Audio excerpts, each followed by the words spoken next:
Hi everyone, welcome to Tamil சமையல். இன்றைக்கி நம்ம சேனலில் வேறு லெவலில் டபுள் சீஸ் எக் சாண்ட்விச் செய்ய போகிறோம். எப்படி செய்கிறதுன்னு பார்க்கலாம். ஒரு பாயில்டு எக் எடுத்துக்கிறேன். அதை ஸ்லைஸாக நான் கட் பண்ணி எடுத்துக்கிறேன். அதுக்கப்புறம் ஒரு குடமிளகா, அதுவும் நான் ஸ்லைஸாக கட் பண்ணுறேன். சாண்ட்விச்சில் எக் அண்ட் குடமிளகா இது ரெண்டு மட்டும் தான் நான் இப்போ யூஸ் பண்ண போகிறேன். உங்களுக்கு ஃபேவரட்டான வேறு ஏதாவது காய்கறிகள் இல்லை வேறு ஏதாவது சிக்கன் அந்த மாதிரி இருந்தால் கூட நீங்கள் இதில் ஆட் பண்ணிக்கலாம். வேறு ஒரு பிளேட்டில் 1/4 ஸ்பூன் மஞ்சள் தூள், 1 ஸ்பூன் மிளகாய் தூள், தேவையான அளவுக்கு உப்பு, 1/4 ஸ்பூன் அளவுக்கு இஞ்சி பூண்டு விழுது இதில் ஆட் பண்ணிக்கலாம். லைட்டாக வாட்டர் ஊற்றி இந்த மசாலாவை மிக்ஸ் பண்ணிக்கலாம்.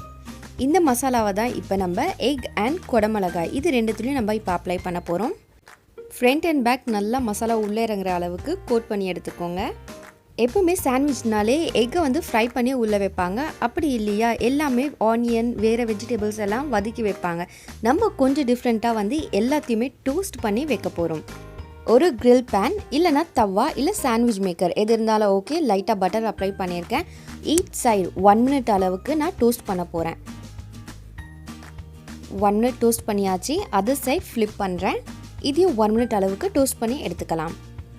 இதே மாதிரி ஆனியன், டொமேட்டோ அண்ட் குக்கும்பர் அதில் கூட மசாலா அப்ளை பண்ணிவிட்டு இந்த மாதிரி டோஸ்ட் பண்ணி நீங்கள் பிரெட் உள்ள வச்சு சாப்பிட்டீங்கன்னா வேறு லெவலில் இருக்கும் உங்களுடைய சாண்ட்விச். அகெயின் நான் பட்டர் அப்ளை பண்ணுறேன் அண்ட் 2 ஸ்லைசஸ் ஆஃப் பிரெட் இதில் வைக்கிறேன். ஜஸ்ட் ஒரு 30 செகண்ட் அளவுக்கு ஒன் சைட் டோஸ்ட் பண்ணுறேன். அதுக்கப்புறமா டர்ன் பண்ணிக்கிறேன். அதாவது ஃப்ரண்ட் அண்ட் பேக் ரெண்டு சைடும் நம்ம சாண்ட்விச் கிறிஸ்பியாக இருக்கிறதுக்காக நான் இது பண்ணியிருக்கேன். ஒன் சைட் டோஸ்ட் பண்ணியிருக்கோம்ல, அதுக்கு மேலே நான் ஸ்லைஸ் சீஸ் வைக்கிறேன். இது சில்லி ஃப்ளேக்ஸ் டோட்டலி ஆப்ஷனல் தான். அண்ட் நம்ம டோஸ்ட் பண்ணியிருக்க எல்லாத்தையும் இதில் வைக்கிறோம். இதில் நான் எக்ஸ்ட்ராவாக டொமேட்டோ ஆட் பண்ணுறேன். நீங்கள் டொமேட்டோவை டோஸ்ட் பண்ணி கூட வைக்கலாம். மேலே சாஸ் அப்ளை பண்ணுறேன்னா அண்ட் அகெயின் ஒரு ஸ்லைஸ் ஆஃப் சீஸை நான் இது மேலே வைக்கிறேன். இதுவும் டோட்டலி ஆப்ஷனல் தான். அண்ட் 1 மினிட் அளவுக்கு நான் சிம்மில் வச்சு நான் குக் பண்ணியிருக்கேன்.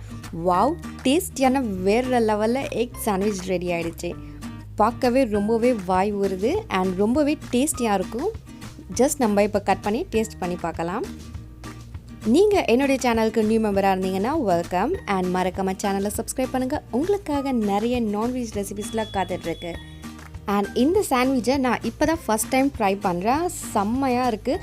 நீங்கள் கண்டிப்பாக உங்கள் வீட்டில் ட்ரை பண்ணி பாருங்கள். Morning breakfast and evening snacks இல்லைனா டின்னருக்கு கூட இதை நீங்கள் ட்ரை பண்ணலாம். அண்ட் தேங்க்யூ ஃபார் வாட்சிங் தமிழ் சமையல் and subscribe for more non veg recipes.